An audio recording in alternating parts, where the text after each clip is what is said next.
गया में जाकर श्राद्ध करना होता है, गया में जाकर ही श्राद्ध करना चाहिए। तो ऐसा क्यों कि गया में जाकर ही श्राद्ध हम करें? क्या श्राद्ध हम कहीं और नहीं कर सकते महाराज श्री? ये एक बड़ा प्रश्न, अच्छा प्रश्न है। मैं प्रतिवर्ष स्वयं गया रहता हूँ 16 दिन। मेरी 2 कथाएं रहती हैं और मेरे साथ कई लोग वहां श्राद्ध करने आते हैं। गया वो तीर्थ है जहां भगवान ने स्वयं मुक्ति के लिए मौका दिया है सबको। एक दैत्य हुआ जिसका नाम हुआ गयासुर। अच्छा। इसने बहुत बड़ा तप किया और इतना महान तप था इसका कि ब्रह्मा से इसने आशीर्वाद ले लिया कि जो मुझे स्पर्श करेगा वो पाप मुक्त हो जाएगा। अच्छा। मतलब उसकी मुक्ति हो जाएगी। अब आप सोचिए कि जब ऐसा हुआ तो दुनिया भर में जो लोग थे बड़े खूब पाप कर रहे थे, आखिर में जाकर उसके पैर छू लेते और वो लोग, अब वहां जहां लोगों का दंड मिलना था वहां मामला खत्म हो गया। देवताओं ने मंत्रणा की ये तो बड़ा मुश्किल हो गया, पूरा मामला गड़बड़ हो गया। ब्रह्मा जी बोले हम क्या करें? उसने तप किया, उसने मांगा, हमने दे दिया। तब भगवान विष्णु ने कहा हम कुछ करते हैं। तो भगवान विष्णु ने उससे युद्ध किया। अच्छा। उससे युद्ध किया और उसको मारा। जब वो मरने लगा तो भगवान कहते हैं मांग, कुछ मांगना चाहता है तो वो कहता है बस आपकी आपकी कृपा मुझे चाहिए और आप मुझे कुछ अगर देना चाहें तो दे दें। बोला मैं तुझसे बहुत प्रसन्न हुआ, मांगने को तो तू कुछ भी मांग सकता था, लेकिन मैं तुझसे प्रसन्न हूँ। इस गया क्षेत्र में जिस जगह हम गया है, दरअसल वो गयासुर का ही क्षेत्र है। अच्छा। उसका शरीर विस्फोट करके भगवान ने गिराया है। तो वहां हर भूमि, हर कण में उसका उसका रक्त, उसका मांस, उसका मज्जा आदि इत्यादि मिश्रित है। तो भगवान ने कहा कि जो भी व्यक्ति अपने पितरों का श्राद्ध करने, पिंडदान करने गया में आएगा, अब ये तीर्थ कहलाएगा, यहाँ आएगा, उसको निश्चित मुक्ति मिलेगी। और भगवान ने अपना पद, अपना पैर वहां रखा, इसलिए उसको विष्णु पद मोक्षगामिनी गया कहते हैं। अच्छा। तो यही कारण है कि इस पृथ्वी पे एकमात्र गया ऐसा स्थान है जहां पर व्यक्ति अगर पहुंच जाए तो आप तय मान के चलिए उसके पितरों की मुक्ति होनी ही होनी है और उसके जीवन में सुख आना। ये पितृदोष का जो समस्या है, हम लोग से पूछते हैं हम कि आपके पितृदोष, क्योंकि कुंडली में आएगा, ये कुंडली में भी शो करता है कि हाँ भाई पितृदोष आ गया। तो इसका सबसे अच्छा, अगर आप 50 जगह न भटकें, आप गया जी में इस कार्य को करें, तय मान के चलिए आपको पितृदोष से मुक्ति मिल जाएगी। मेरे यहाँ हर तरीके के लोग टेलीफोन करके पूछते हैं साहब कैसे होगा। तो हम तो उनसे कहते हैं कि अगर आपके पास बहुत ज्यादा कुछ सामर्थ्य नहीं है, गया जी नहीं जा सकते हैं, तो आप सिर्फ श्रीमद् भागवत कथा का मूल पाठ से जुड़ जाएं। अभी श्राद्ध पक्ष में भी हमारे यहाँ बड़ा विराट मूल पाठ होता है, से जुड़ बढ़ जाएं तो भी आपको रिलीफ मिलता है, अगर वास्तव में आपका सामर्थ्य नहीं है कि आप गया जी तक जा पाए। वरना गया जी 1 दिन से लेकर 16 दिन तक का श्राद्ध का दर्शन है। वैसे वास्तव में तो अगर आपको परमानेंट अच्छा सॉल्यूशन चाहिए, 16 दिन का श्राद्ध करें, तय मान के चलिए आपको पितृदोष से मुक्ति मिलेगी मिलेगी, मिलनी ही मिलनी है। अच्छा, बिल्कुल। महाराज श्री, जो गया नहीं जा सकते हैं, बहुत से ऐसे लोग हैं जिनका सामर्थ्य नहीं है गया जी जाने का, तो उनके लिए क्या समाधान होगा पितृदोष दूर करने के लिए? देखिए, इसमें 2 चीजें हैं जी।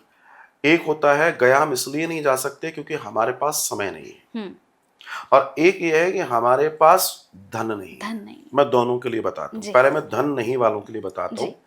तो आप समझ लीजिए, अगर आप पितृदोष से पीड़ित हैं और आप सोचते हैं कि हमारे पास उतना धन नहीं है, उतना समय नहीं है, तो हमारे मानव मंदिर सेवाश्रम के तत्वाधान में श्री गया जी में इस पूरे 16 दिन का अनुष्ठान होता है, जिसमें आप घर बैठे मूल पाठ, श्रीमद् भागवत का जो मूल पाठ है उसका संकल्प ले सकते हैं घर बैठे। अच्छा। और संकल्प को लेकर आपके लिए या तो समूह में या व्यक्तिगत रूप से मूल पाठ होता है और आपको उसका लाभ मिलता है।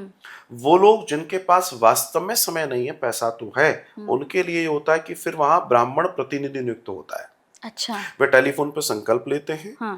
ब्राह्मण प्रतिनिधि नियुक्त होगा। हाँ। नियुक्त होकर वो उनका गोत्र और सबसे वो लेगा संकल्प, 16 दिन पूरा उनके लिए श्राद्ध करेगा और उसका फल पूरा उनको प्राप्त होगा। और अच्छा। होता है। अच्छा। होता है। अच्छा। क्योंकि कोई भी आपके नाम से, आपके गोत्र से पूजा करेगा, वो लगनी आपको है। और किसी को तो लगनी नहीं है। हम्म। चिट्ठी भले ही किसी ने लिखी हो, जी। लेकिन अगर एड्रेस आपका डला है, हम्म। पहुंचेगी तो आप ही के। आप ही तक, बिल्कुल। ये सीधा सिद्धांत है। बिल्कुल। महाराष्ट्र में आखिर में ये चाहूँगी कि हमारे जितने भी युवा हैं, हम्म। ख़ास तौर से हमने देखा महाराष्ट्र कि आजकल हमारे युवा भी धर्म के प्रति बहुत रुझान रखते हैं, बहुत रुचि रखते हैं। बहुत से ऐसे बच्चे हैं जो टीका लगाकर, तिलक लगाकर बहुत अच्छी-अच्छी वीडियोज़ भी बनाते हैं। तो ऐसे युवाओं के लिए, या जो अपने धर्म को नहीं समझते हैं, एक ऐसे युवाओं के लिए आपकी ओर से क्या संदेश होगा? देखिए, सबसे पहली बात तो ये है कि आज का समय वास्तव में, हमने ये तो बात की कि कुछ लोग गलत कर रहे हैं, हुँ। लेकिन हकीकत में आज का समय अच्छा भी बहुत है, जी। बहुत अच्छा है। हुँ। मैं देख रहा हूँ युवाओं को, बच्चों को धर्म के प्रति आकर्षित होते हुए, और वे चीज़ों को समझना चाहते हैं, वे चीज़ों को पढ़ना चाहते हैं, वे चीज़ों को जानना चाहते हैं। मैं उनसे एक ही बात कहना चाहूँगा, भैया, आप जो भी कर रहे हैं, जैसा भी कर रहे हैं, जिसको देखकर कर रहे हैं, अपनी जगह सही है, लेकिन आप युवा हैं, पढ़े लिखे हैं, आपको चाहिए कि आप शास्त्रों का अध्ययन करें, हुँ। पढ़ें। अगर आप पढ़ेंगे तो आपको कोई बेवकूफ़ नहीं बना पाएगा। आज हो क्या रहा है कि समाज के अंदर तथाकथित धर्माचार्यों के द्वारा, मैं भी एक धर्माचारी हूँ, तथाकथित धर्माचार्यों के द्वारा बड़ा अंधविश्वास फैलाया जा रहा है। चमत्कारिक बातें हो रही हैं, ऐसी बातें हो रही हैं कि तुम ऐसा कर लो तो ऐसा हो जाएगा। मैं कहना चाहता हूँ, सच मानिए, जब तक आप कर्म नहीं करेंगे तब तक फल की प्राप्ति नहीं हो सकती।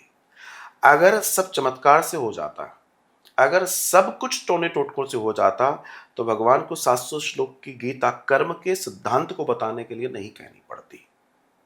आप अपने कर्म को यथार्थ रूप में करना शुरू कीजिए, धर्म को जानिए। अब कर्म का सिद्धांत मैं यहाँ ब्रीफ करता हुआ चलता हूँ।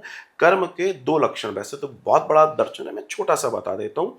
कर्म के दो भाग हैं, एक विधि और एक निषेध।